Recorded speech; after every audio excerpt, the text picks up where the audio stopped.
किरदार इनकार के इस्तिआरे हैं, ये सब ला की तमसीलें हैं। इनको तारीख, रिवायत, मजहब, मसलक से हटकर देखना पड़ता है। ये किसी के नहीं है, ये सबके हैं। सो हुसैन भी किसी का नहीं है, हुसैन सबका है। हुसैन जाहिद का भी है, हुसैन रिंद का भी है, हुसैन मुल्हिद का भी है, हुसैन जाकिर का भी है, हुसैन फासिक का भी है, हुसैन दरवेश का भी है, हुसैन मेरा भी है, हुसैन तुम्हारा भी है। क्योंकि तुम हो कि मैं हूं, कभी ना कभी, कहीं ना कहीं एक लम्हा ऐसा तुलू होता है जो इनकार की घड़ी होती है। और यही वो घड़ी है जो जालिम को मजलूम से, गालिब को मगलूब से, सादिक को काजिब से, गाफिल को होशियार से, और फानी को बाकी से जुदा करती है।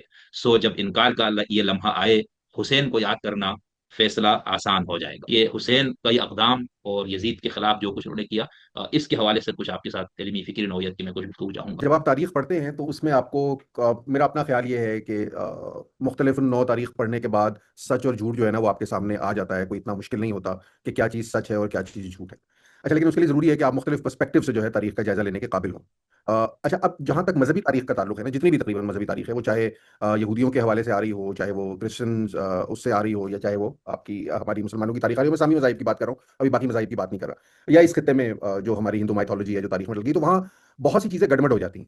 एक तो ये कि आपके अंदर तारीख के अंदर जब तकद्दुस तकद्दुस का अंसर और अकीदत का अंसर शामिल हो जाता है तो तारीख ऑब्जेक्टिव नहीं रहती, उसमें बहुत ज़्यादा ओपिनियनेटेड हो जाती है। और उस ओपिनियनेटेड के अंदर कुछ लोग जो हैं वो बहुत बड़े सिंहासन पर बिठा दिए जाते हैं, और कुछ लोग जो है बिल्कुल माजूल करके कहीं नीचे ज़मीन पे उन्हें बिठा दिया जाता है, या उनको बिल्कुल तारीख या तो फरामोश कर देती है या उनके ऊपर लेबल लगा देती है। अच्छा, ये पढ़ने के बाद आपको अंदाजा होता है बहुत सी दफ़ा कि शायद इस तारीख पे आप एतबार एक हद तक ही कर सकते हैं, उससे ज़्यादा नहीं कर सकते, और उस पर अगर बाकायदा कोई ऑब्जेक्टिव डिबेट छिड़ेगी, कोई बातचीत होगी, तो हर तरह का मौजू सामने आ जाएगा। तो मुझे ये लगता है कि तारीख के जो किरदार हैं, मजहबी तारीख के जो किरदार हैं, उन्हें अगर हम इस्तारों की सूरत में और तमसील की सूरत में और किरदारों की सूरत में, और उन किरदारों का जो असर किसी माशरे पर या किसी माशरत पर या किसी फलसफे पर हो सकता है, अगर सिर्फ उस हवाले से ले लें तो हमारे लिए ज़रा ज़िंदगी आसान हो जाएगी। वरना हम सब आपस में सरपटोरी करते रहेंगे, क्योंकि मेरा किरदार जो होगा बाज़ औक़ात वो आपके किरदार से कहीं ना कहीं गुत्थम गुत्था होगा। आप अपने किरदार के गिर्द एक तकद्दुस का हाला लेकर चलेंगे, मैं अपनी अकीदत की चादर उड़ाऊंगा अपने किरदार को, और फिर हम उनके ऊपर लड़ेंगे, और हम 1000 साल बाद भी लड़ेंगे, और 1500 साल बाद भी लड़ेंगे, और 2000 साल बाद भी लड़ेंगे, जिसका कोई मकसद नहीं है। ये वो लोग हैं जो कब के इस दुनिया से चले गए।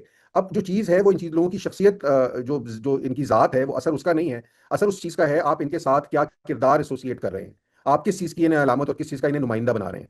अगर आप किसी को जुल्म का नुमाइंदा बना रहे हैं तो फिर आपको उसको कॉन्टेक्स्ट में देखना पड़ेगा। किसी को बहादुरी का नुमाइंदा बना रहे हैं तो आपको बहादुरी के कॉन्टेक्स्ट में उसे एक एग्जाम्पल के तौर पर लेना पड़ेगा। आज के दिन हम बैठ के अगर हरक्यूलिस की तारीख ढूंढना शुरू कर दें, या आज के दिन बैठ के हम स्पार्टिकस के ऊपर बहस शुरू कर दें कि स्पार्टिकस सही किरदार था कि नहीं था, वो कौन सी शहर से कौन से शहर तक गया था, कौन सी पहाड़ी पर मारा गया था, तो ये इनका बेसिकली इन मालूमात का, इन जुजियात का कोई मतलब रह नहीं जाता, कोई मानी रखती नहीं है।